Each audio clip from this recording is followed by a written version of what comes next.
So the topic for today is putting God first in your marriage. If you've heard any of our videos or anything, you've always heard us end them with keep God first, your spouse second, intimacy always, and have more sex. Yep. So we're going to talk a little bit today about keeping God first, okay? And why that's important and where it comes from and why we think that, right? Yep.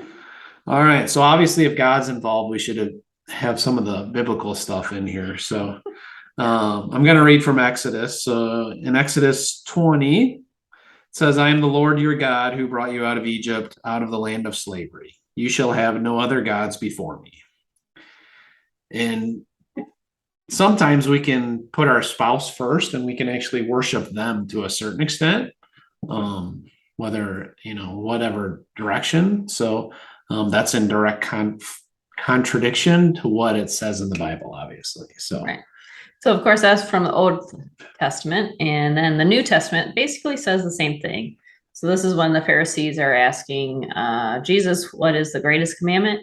He replies in Matthew 22:37, love the Lord your God with all your heart and with all your soul and with all your mind. This is the first and greatest commandment.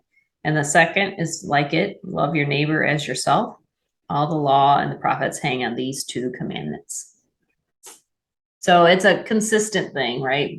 Through the Old Testament with all the laws that they had to obey, but also then on to the New Testament where, Jesus came, so we didn't have to, well, we still could be saved without having to be, what's the word? Obeying the law, right? Because we're sinners, right? And so we were going to disobey the law no matter what. So it kind of runs through the whole Bible. Right. So, and that's why, and one of the other reasons here is I'm going to share my screen for those people watching on the video here. If you've seen us post anything over the last few years, you've seen us post this, I'm sure. So for those that aren't on video, whoops, where'd that go?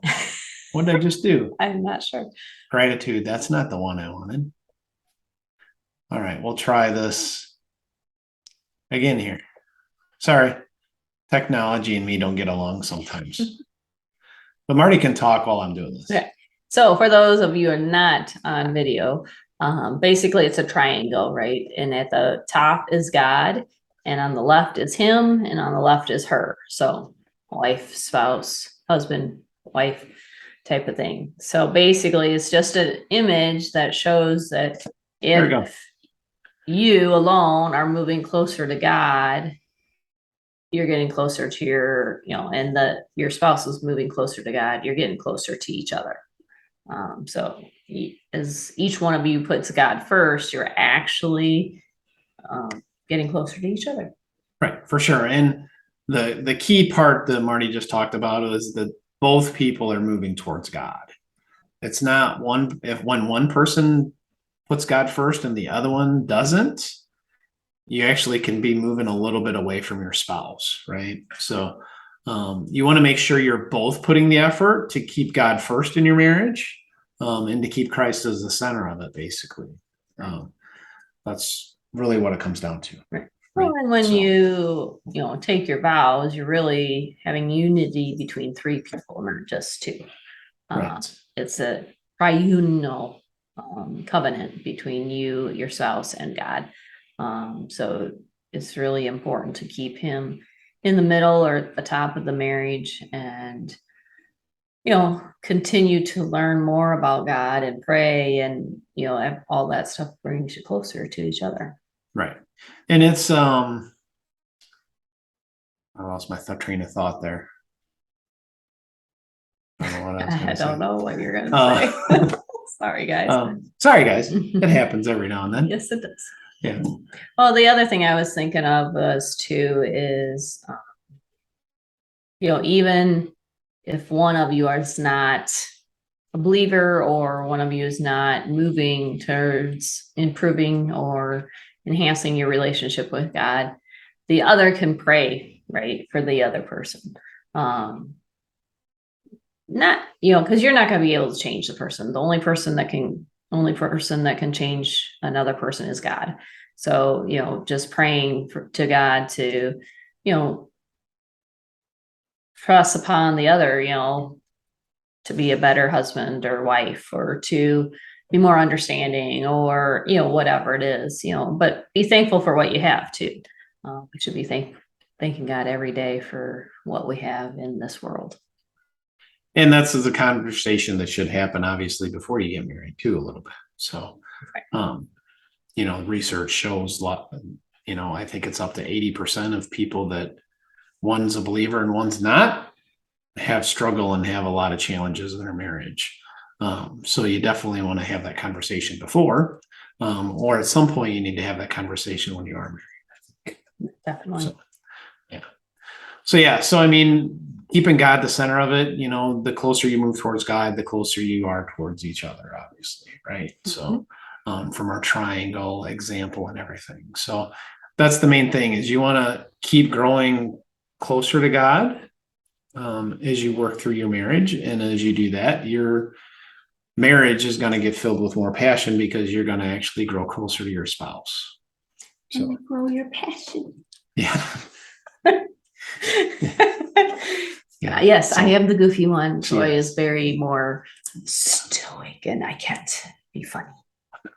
I'm not a funny guy, so that's okay. But So so says you. that's the topic for today. I don't have any other thoughts. You couldn't remember what you No, I said. completely lost it. I was going down a whole nother route and I completely lost it. So But but that happens. That's what happens when you don't put notes down on what you're going to talk about. So I guess the other thing I can talk about real quick is in our sermon this Sunday was about how many times you need to be in the Word to make a difference, like to see changes in your life. So the magic number is 4. So 4 out of 7 days, you actually should be in the Word, reading the Word. And there is plenty in the Bible about marriage and about the wife and the husband. So we try to reference that when it's feasible and when it's pertinent. But we encourage you too to be in the Word and reading it. And it's hard. I mean, reading the Bible is not easy. It's more than a one-time thing. But, if you have questions, that's what, pastors are for. And, anybody that's gone through ministry and stuff that can help you. It doesn't, if you don't feel comfortable with the pastor, if you have friends that are, more into it than you are, you can always ask them. So it's something to think about is how many times are you reading the Bible? Yeah, for sure. And my thoughts are just going all over the place tonight. Too many things going on in my brain. I'm sorry. I have another one if you want me to keep going. Yeah, go for it. Back to things. The other thing I was thinking about is complaining, right? If your spouse is not what you want him or her to be, or if something's going on in your life and, most people go to their friends to complain.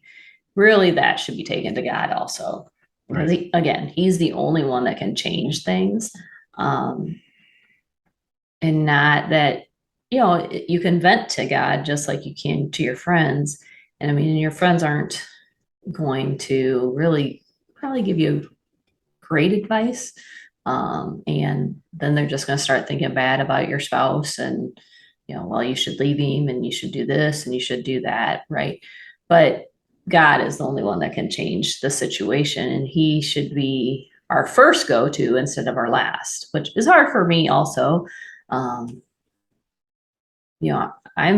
have a very easy relationship thanking him for things, but very hard for asking for things, which it shouldn't be that way. Most people, it's the other way around. They don't think about thanking him, and then when things are bad, they're like, oh, please help me.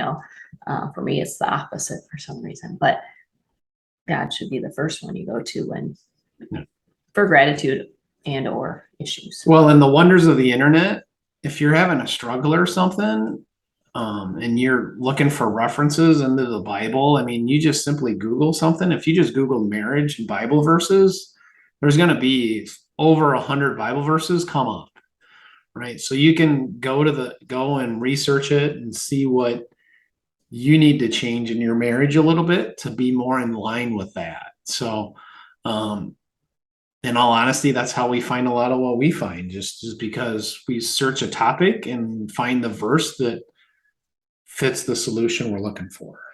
But Right? then you have to also read around that verse. Right. Right? You Yes. can't just pull a verse out of context. You have to kind of look of what's going on around that verse, but it at least gives you a starting point. Yeah.